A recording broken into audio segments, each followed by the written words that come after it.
യദുകുലം തളിർത്തതൻ മനസ്സിലല്ലോ യാമങ്ങളാദിസ്വരങ്ങളല്ലോ.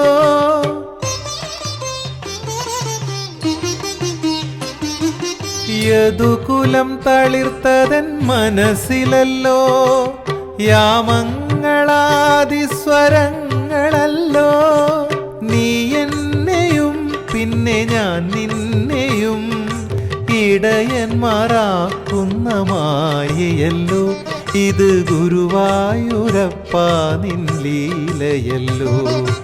യമുനയിൽ ഖരഹര പ്രിയയായിരുന്നെങ്കിൽ മഴമുകിലേ നിന്നെ തഴുകിയേനെ. നീ എന്നുമെന്നുമെൻ പ്രേമ സംഗീതത്തിൽ നീരാടി നിഗമ